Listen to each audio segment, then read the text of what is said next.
Good evening, pipe pals and gals. How are you all doing there? Well, let me just say greetings and salutations. Okay, so Holy Smoke and Pipe Padre back at you with a May video. May the 4th be with you. I'm a little late on that one, but there you go. Okay, well, it's been a while, probably about a month since I made my last video. And I decided to do something a little, not different, but special, smoking some W.O. Larson. And in my 1945, I think, K. Woody Calabash. We're getting ready for some wintry weather here. And it's about, oh my goodness, almost 7:30. 7:30 at night. So I'll see if I can get a little bit of the outside here for you, show you what's going on here, weather-wise.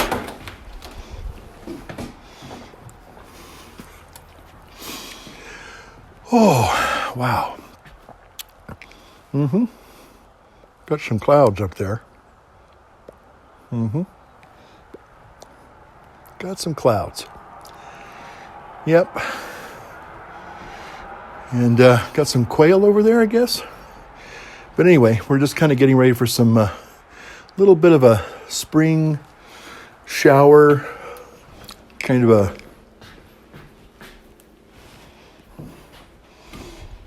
little bit of a winter, kind of a late winter, little spring storm.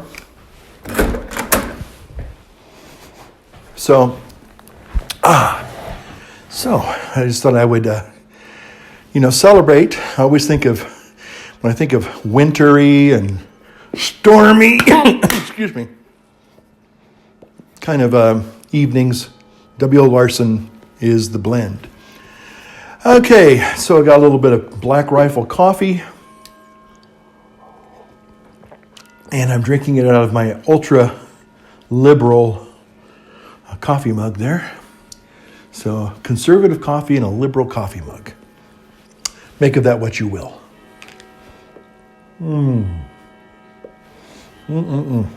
So I'm kind of enjoying an evening pipe. I've been kind of not feeling all that great. And sometimes I feel like I have energy, and sometimes I feel like I'm just kind of dragging. And I don't have a whole lot of excuses for dragging. But anyway, I kind of felt that I was on one of those little rising plateaus where I was feeling okay. And I thought, well, I'll get a little bit of coffee, and I'll probably pay a price for it later tonight. But then again, I've been drinking now my coffee over a month, my big black bag of Black Rifle, 5 pounds of Black Rifle over a month, about a month now. So Easter was the 12th of April, 12th of April, and it's the 13th of May.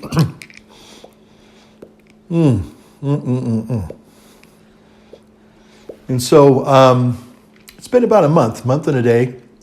Actually, I did not open that bag until Monday, so it's been a month today, and I have to say, of course, I've been making 2 big pots of coffee, one in the morning and one in the afternoon, and now this is the 3rd. So, boy, there is something analgesic about it. Unfortunately, I think the Black Rifle coffee people, their coffee is a lot more caffeinated than regular coffee. And as a result, when you crash, you really crash. Well, tonight, I guess the reason why I kind of feel obligated almost to make a video, to say a few words to you all, is I just kind of wanted to talk a little bit about everything that's been going on for the last 7 weeks, 8 weeks. And as of this recording, cities and counties are getting ready to start reopening. Although there has been a couple of interesting people who have decided that they were going to maybe jump the timeline for reopening and saying, well, sorry, we're going to open. You might tell us we can open in a couple of weeks. We're going to open now. Thank you very much. Have a nice day. Which kind of has catapulted them to urban legends. The little gal in Texas, I think she was the Texas beautician or hair salon lady. And kudos to her. And then Elon Musk, who here in California, in the county where I used to be kind of affiliated with, a county, Alameda County, St. Philip Neri was at my parish that I did my diaconate year in. And so, plus it was kind of a Navy town, and I have some affiliations that way.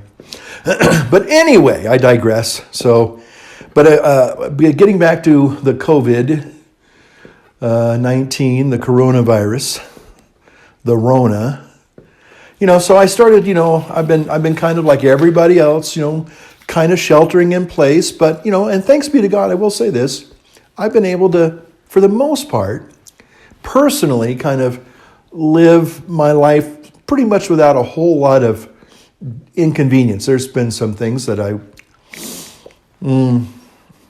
kind of have had to kind of figure out how to get around.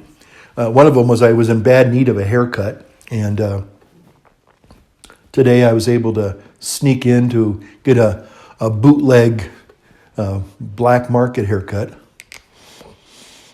All three of them, by the way, I got them cut.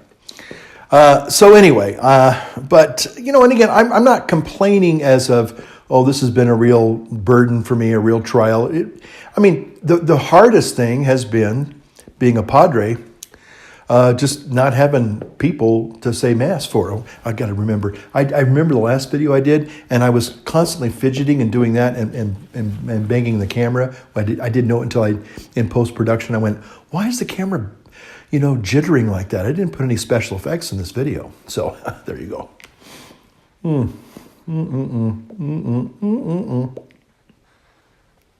That's good. Oh boy. So anyway, I've been like I said, being a padre and not having your congregation and seeing people on a weekly basis, and then kind of helping you run the parish. We've had a small little group of folks that have been really wonderful, and they've come and they've cleaned the place up outside and planted some spring flowers and planters, and just kind of in this whole thing of we're going to reopen soon. They're really super hopeful, and I want to continue to encourage them to be hopeful, because I am hopeful deep down inside. Although listening to this video later on, you might think I'm kind of I'm not hopeful, but I am. But I'm going to point the finger of scorn at some folks, I think, tonight. I normally don't do that, but I think it's fitting that I at least call them out, because I think that they have shirked their responsibility. So we'll talk a little bit about that. But anyway, so I got to be honest with you, I've been watching different things, just like you all have probably in your free time.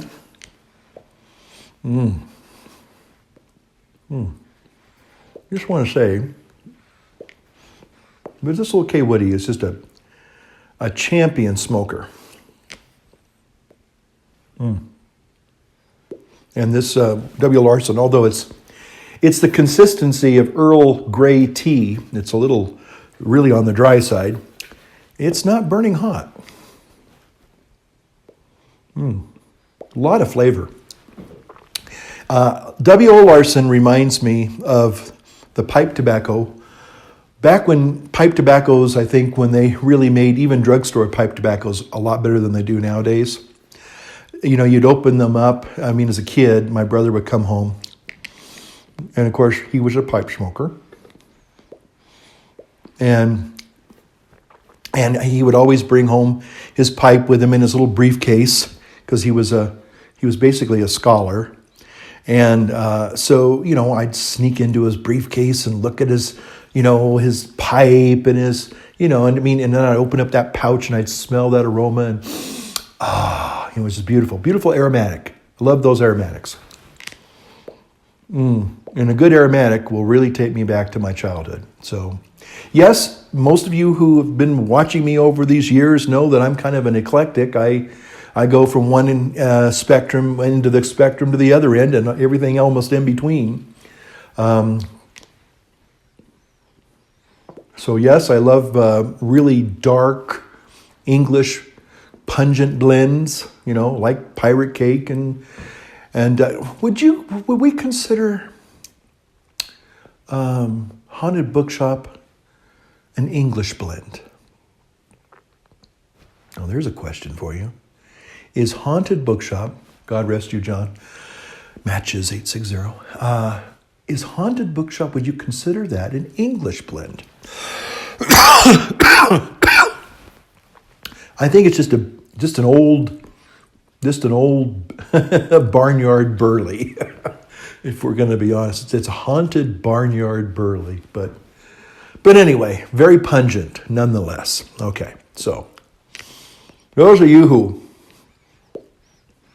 enjoy the old tobacco in whatever form, there are just certain blends that make your hair stand on end. Again, I think either Old Joe Krantz and On the Bookshop, those are like they're highly nicotine, just like Black Rifle's highly caffeinated. So again, sometimes those are quite welcome when you need them, but they can take the varnish off your off your soul if you're not careful. Okay, that's my tobaccification there segment of the show. But so I've been watching a lot of old. Well, I'm old, so I guess that makes sense. A lot of old TV movies and old TV shows, and certainly I am aware that I have fewer years ahead than I have behind me. But, it kind of really got me thinking as I was watching True Grit for the third time last week, the John Wayne one. I like the one with, was it Jeff Bridges? It's okay. Not bad. I mean, some people probably kind of feel that it maybe is not, it runs a second to the original True Grit with John Wayne and, of course, Glenn Campbell and little Maddie Ross. What's her name? Kim Darby. But I've been watching all these things, and again, I've always enjoyed watching. I watched one of my all-time favorite Jimmy Stewart movies, which is called Anatomy of a Murder. Just that is such a well-done movie, Anatomy of a Murder with Jimmy Stewart, and George C. Scott even makes kind of he has a very strong presence in that movie, albeit a little bit later in the movie, but still, there's great character actors there. Eve Arden, who just was a great, just a kind of a neat lady, actress lady. And I don't know, those characters were just so well written and so well performed. And and last night I was watching Anatomy of Murder again. There was a scene there that I'd never seen before. Pardon my awkward language there. But I went, wow, I think I missed this part. Maybe I went out to get a sandwich or go to the bathroom, but I came back and there's a part there I hadn't seen before. And I went, oh my gosh. It's like about a 2.5 hour movie, so it makes sense.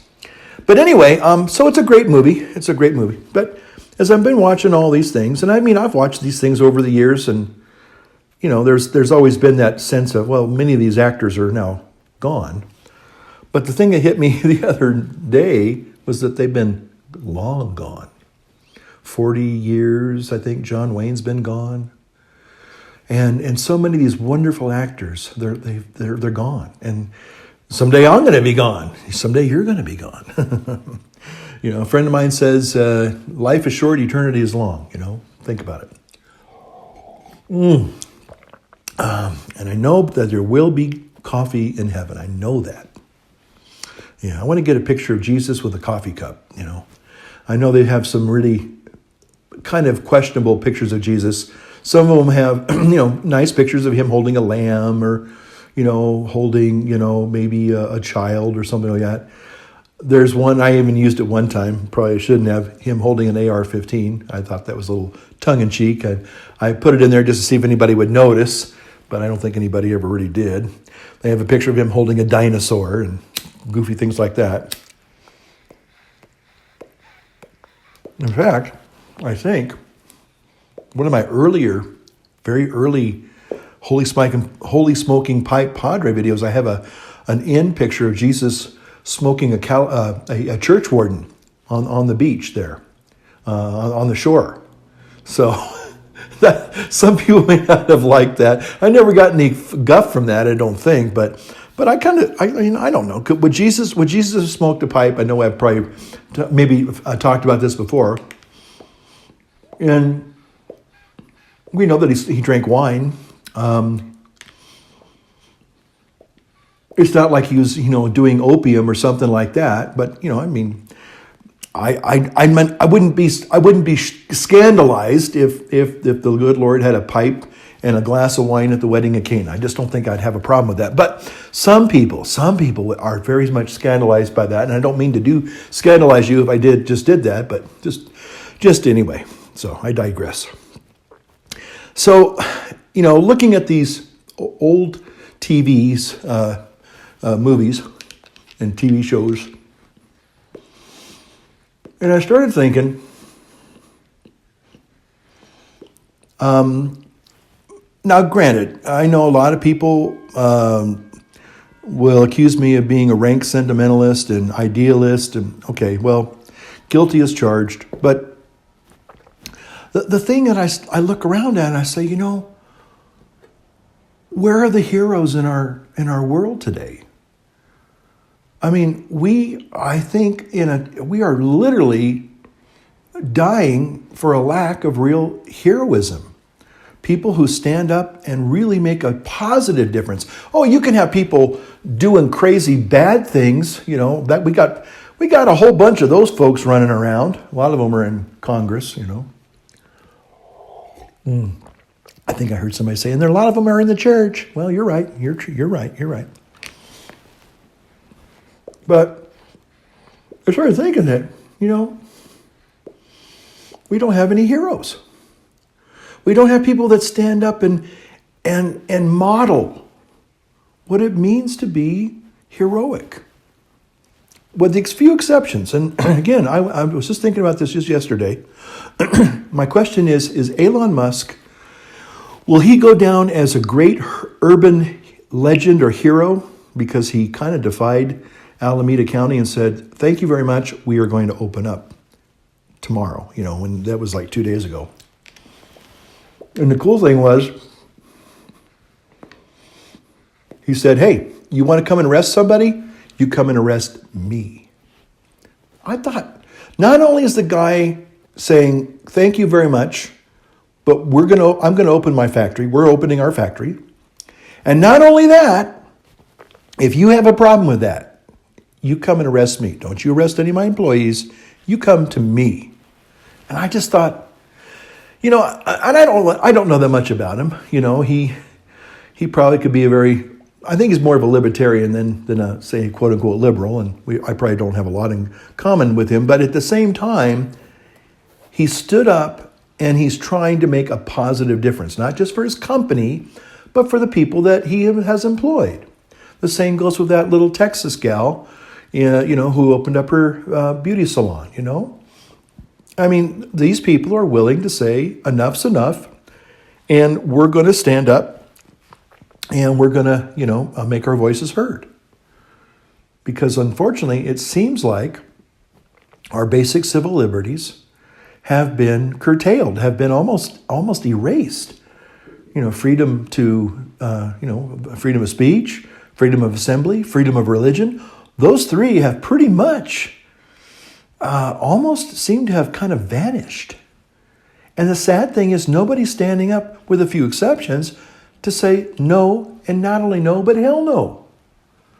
So I started thinking, well, where are the heroes at? Well, maybe we're seeing some emerge. Maybe we're seeing a few of them emerge. They're standing up. Now, again, people are going to, this is weird, they're starting to talk about opening up. Now, I guess a few places have opened up. But when they were talking about, the governor is going to let people open up in a day or two, whatever. And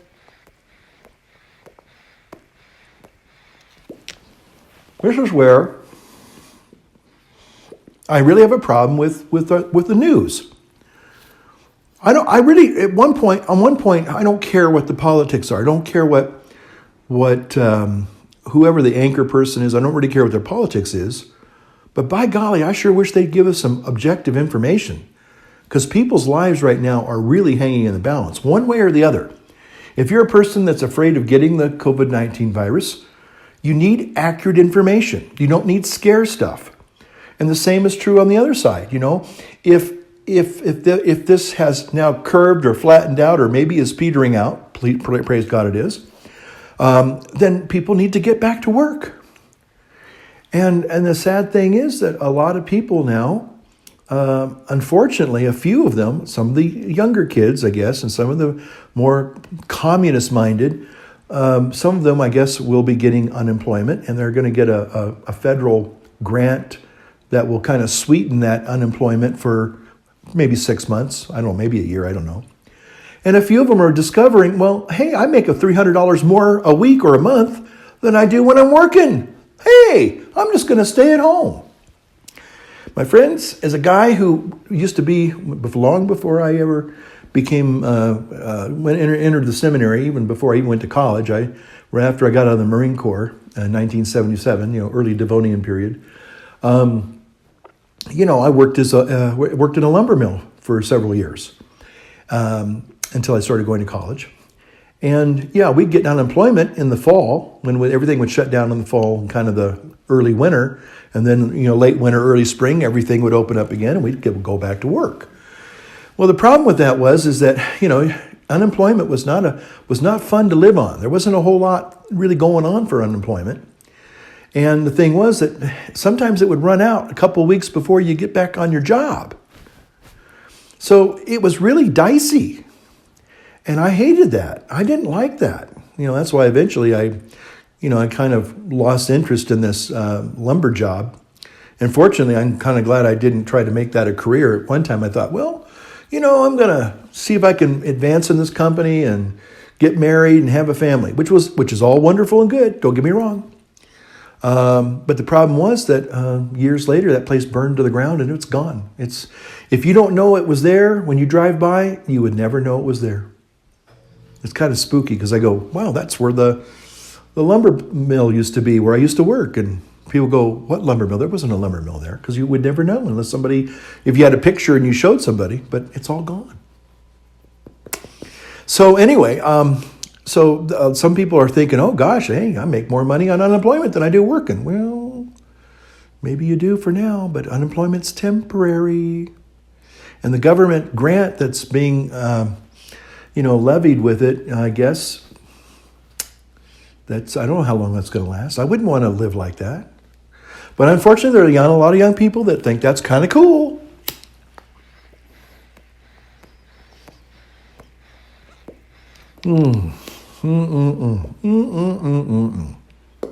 So, where are the heroes? Where are the people that are standing up and making a real difference? Okay, so people are starting to worry now, and I think, again, this is where it gets back to my objective news. Before they even actually started opening up, there's a series of spikes going on because the people are opening up. And they really hadn't opened up. They were just talking about opening up. And I'm going, wait a minute. Before you can even have a spike, you've got to have supposedly like what, 10, 14 days of exposure, and then it has to incubate for about 10 days before you start showing any symptoms. So before they actually opened up, there were spikes. Oh, there are spikes everywhere. And I'm going, wait a minute. And the only people that are talking about quote unquote spikes are, again, I hate to say, the more liberal outlets. And they're just doing that so they can prolong people staying at home. And I just think that's totally irresponsible. And again, here's the thing, so they're all afraid that somebody might die now if we open up again. A few more people are going to die of the COVID. Then that's possible. Again, there's another thing that they've been kind of showing from different doctors is that if you died in an automobile accident, but they detected that you tested positive for COVID, they're going to say you died of COVID, not the automobile accident. Yeah, you had a steering wheel embedded into your heart and chest that killed you instantly, but you had COVID, so you died of COVID. It's like, come on. There's a lot of dishonesty out there. And the thing is, how would it be like in World War II if all of a sudden we had people that we have in charge now saying, oh my gosh, well, we can't go fight the Germans because soldiers might die. Well, we can't go fight in the Pacific because if they try to take those islands, some of those Marines might die. You see what I'm saying? I mean, life happens. If people are all fired, worried about people dying unnecessarily, maybe they ought to think about banning cars, because 1.3 million people died last year worldwide as a result of automobile accidents. 1.3 million. 2019, you can look it up. That's a lot of people. By golly, we got to outlaw that because too many people are dying.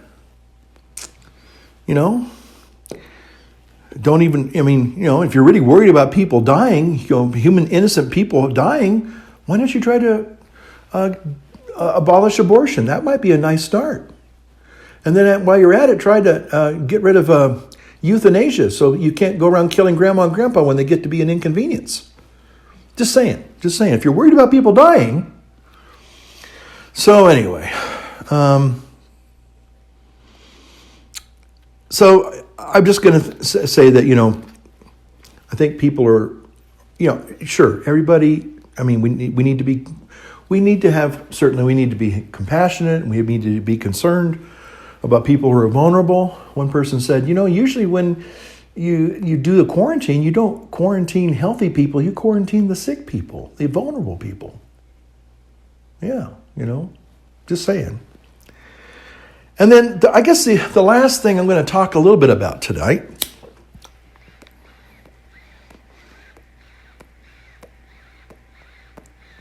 and I don't know where this is going to go because it's kind of the little last thing on my list, but it's all COVID-19 related. To say it's all maybe, our civil liberties related, I guess. And the sad thing is, as being a padre, and I can hear from people saying, well, how come you aren't standing up and saying stuff? Well, I'm kind of doing what I'm doing, in my own way. But, you have to remember that there's only so much that you can do and be effective. And, but again, my last concern and question has to do with where is the Pope on this, he's been relatively silent. He's made some sidebar stuff talking about the World Health Organization and how we have to kind of follow their directives. And then he said something not too long ago about how we have to be obedient to the United Nations, I think it was, and just bizarre stuff. But he really has been absent, missing in action. He doesn't say a word about this. And what I'm talking about is, I'm sorry, I think, and this is my own humble opinion, that I think that the churches should have been remained open as essential. For them to shut the churches down and then to use this whole COVID-19 thing as a way to keep the churches closed. Now, I think they're realizing that we can't really do that. Most people realize they might want to do it, and they've even tried to do it. Thank you, Governor Half-Whitmer in Michigan. But, trying to shut the churches down permanently, trying to say, well, until we get a vaccine, you guys can't even open up. Now, I don't know if they're going to really push on that. I think there's going to be a big pushback. At least I hope there'll be a pushback. See, that's the thing. Most of our bishops are kind of, they're not standing up. That's all I'm going to say. They should have been bold. They can still, they could have as a group. If they had as a block, as a group, because they represent us. They could have stood up with one voice and said, "Thank you for your suggestions. We will take them under advisement, and we will modify things so people can still be coming to church and be safe." I mean, grocery stores have been open for this whole period, at least in my area, and other places have been opened. And I've been around people for the last 8 weeks, off and on. Praise God. I don't think maybe I got a touch of it. I don't know. Again, some people are saying that a lot of people have been infected and they were asymptomatic. They never manifested any kind of symptoms. They just got exposed. They got, and then they got the antibody, and God bless them, and they're good. They're good to go again. And so let's hear for those antigens, okay? Those antibodies, I should say. Yeah. So anyway, but I really feel that unfortunately the hierarchy has really let the church down.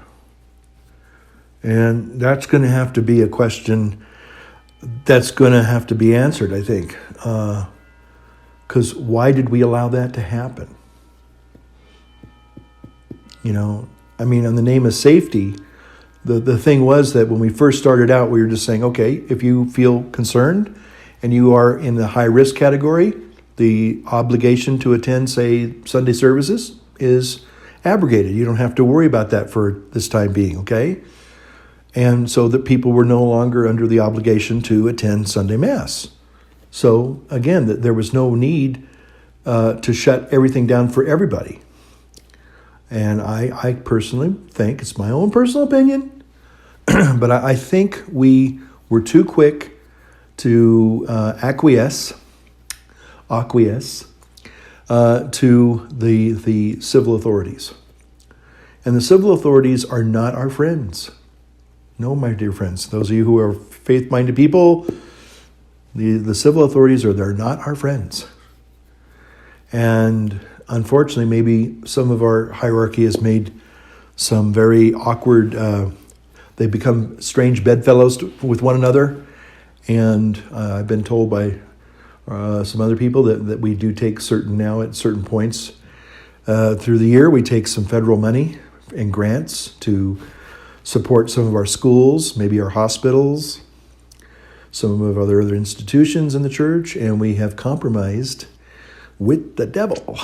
So unfortunately, we're in a trick box. As my old pal from Georgia, old chaplain Griff Griffin used to say, they put us in a trick box. And when you get put in a trick box, there's no way to get out of it. So the thing I remembered was, don't ever let yourself be put in a trick box. And I think we're in a trick box right now. And unfortunately, I don't know how we're going to get ourselves out of it. So that's my concern. I'm saying, hey, how come our leaders, didn't stand up and defend us?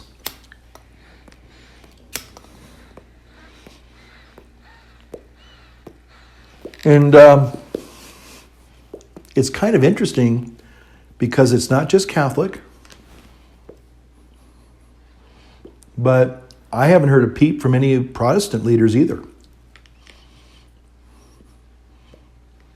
And I'm kind of surprised. I would think that some of the evangelical Christian leaders would have by now stood up and said, not only no, but hell no, we're not going to do this. We're gonna have our services, and if you want to ticket us, you want to arrest us, by all means, we'll be here Sunday at 10 a.m. You know where we're at. Come and get us. I'm not saying they should have had like a standoff like they had in Texas when they had those people out there, those ranchers who were defending their land. But,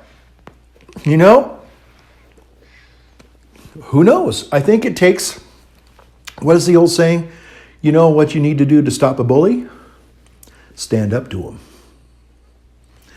And when you do that, you might get a bloody nose, but if you give the bully a bloody nose, he'll think twice before he tries to mess with you again. I remember that one time in school, I was kind of a scrawny kid back when I was a kid, and I wasn't, I was just a little, I was just a wiry kid. Middle school. And there was a bully, and he liked to pick on me. And so one day I kind of had it. Now I knew that this kid could beat me to a bloody pulp. He was a big kid. And so he was sitting on a counter by the window, and he was making fun of me and putting me down and threatening me and all this stuff. I'm going to beat you up after school, and you're a little scrawny punk, and blah, blah, blah. And, I was scared, but I got up like I was going to go to the bathroom, and as I walked by, I swung around and I punched him right on the jaw. And his head went back and hit the wall, and he looked at me like, "What did you just do?" And I thought, well, he's going to kill me now. But you know what happened? Nothing. He mouthed off a few things and everything, but that was the end of it. And I was surprised because I really thought he was going to beat my butt. But man, I was just PO'd. I was mad. And I just remember, he didn't expect it. That's the other thing. He didn't expect it. And I got lucky. I connected. I kind of like did one of these, boom, like that. And I got lucky. And it obviously registered with him. Like, maybe I shouldn't be picking on this kid after all. Because he never bothered me after that. Didn't have to go out and get in a fight with him or anything like that. It's just kind of like, well, that's one way to solve it, I'm not saying be aggressive, but I'm saying you've got to stand up for yourself. And we haven't done that. We've allowed, well, at least maybe at this point, we might be seeing it turning around where people are saying pretty much, thank you, but no thank you. Now, we live up here in this wonderful, beautiful part of the world. And normally, there's a lot of people that, are on the trails riding bikes, families riding bikes, people jogging, people walking. And the trails get really crowded this time of year. And they'll be like that until, fall. And I like to walk, but I don't like to walk during this time, at least on the trails, because there are just too many people, and bicyclists hit walkers. It just happens. And I just don't need to be hit by a bike right now, I don't heal up the way I used to, and I just don't want to get hurt. So last year I tried it, and I almost got clocked a couple of times, and I just said, I'm going to have to find another place to walk where I'm not going to have to walk, because the trail's really narrow. And so you can walk on one side, and bikes are supposed to be on the other side, but the bike people, they go way too fast because they're motorized bikes, and I just don't think people think. They don't. Unfortunately, vacationers, they kind of have this weird thing that, well, I'm on vacation, so nothing bad can happen to me. So I can walk right out in front of a speeding car and it's supposed to stop because I'm on vacation. No. No. So sometimes vacationers can be very dangerous. I found that out the hard way. So, but anyway, the first couple of weeks when we were kind of really getting into this, where it was getting really contentious about the lockdowns and people saying, you got to stay in your house or else, and, getting really draconian about it. The trails were pretty quiet. And then last 2 weeks, it's like, even though they're still kind of like, it's not an enforced order, but it's where it's like, please stay at home. Don't go anywhere. Don't travel, And I noticed that the trails are starting to get really thick again. It's like people are saying, oh, am I supposed to be quarantining? Am I supposed to be self staying in place, whatever? Oh, well, really? Okay. It's like, I think people have had enough. Most people have said, okay, I've done my mask thing. I've done my quarantine thing. I've done my social distancing thing. I want to live my life. Life will always find a way. And that's what I think is going to happen. It's happening. You can try and be an authoritarian bully and tell people, you must do this or else. Now, if you give them a compelling good reason to, that's different. But a lot of the numbers and a lot of the science we're seeing, it's not jiving. It's not meshing up. There's something a little off. Thanks be to God. The numbers aren't, in the hundreds of thousands that they predicted earlier. Thanks be to God. I'm happy about that. We should all be happy about that. But they've used, in some ways, fear to try to control people. And unfortunately, I think there's been some ulterior motives, some hidden agendas, because they go, hey, look, we got some control and power over these people because they're fearful. And you get to a point where people stop being fearful and they begin to start saying, excuse me, I'm going to live my life. And I think that's where what we're starting to see already. And so that's kind of where it's at tonight on May 13th, 2020. And so I'm just sitting here with a wonderful pipe.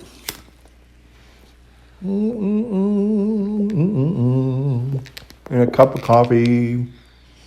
Having a nice little fireside chat with all you YouTube pipe smoking gals and pals. Guys and gals. Pipe gals and pipe pals and whatever. So I hope you got something out of that this evening. I hope you're enjoying what your life, wherever your abode is, and you're kind of getting ready for spring and summer, which is soon to be upon us, and enjoying a pipe wherever you're at tonight, hopefully. So again, thank you so much if you stayed with me through this little diatribe, this little dissertation, this little homily. And you got something out of it, great. And I appreciate your kind of, journeying with me in a little pipe menagerie there. Yeah. Boy, I really like this old K. Woody calabash. This is just a beautiful work of art. It's I got to be careful because when I was pulling it out of the box, because it was dry and cold, the little gasket had now it's kind of tightened up a little bit. But if I hadn't been careful, and I have to remember this about this one, is that bowl, when it's been sitting for a long time, is loose. It's loose. I remember one time I was trying to tap the ashes out. Fortunately, I had my hand as I was turning it, and the whole bowl fell out the next morning because it was cold. It just, whoop, and I went, oh my gosh. If I had, kind of put that over a waste basket, or like the ground, sometimes I'll just take a pipe and just turn it upside down and scoop it out. And it would have been a piece of broken history, and that would have broken my heart. Okay, dear friends, thank you for watching. And for all you good Catholics and Christians out there, Christ is risen. Truly, he is risen. We'll see you in the next video. God bless.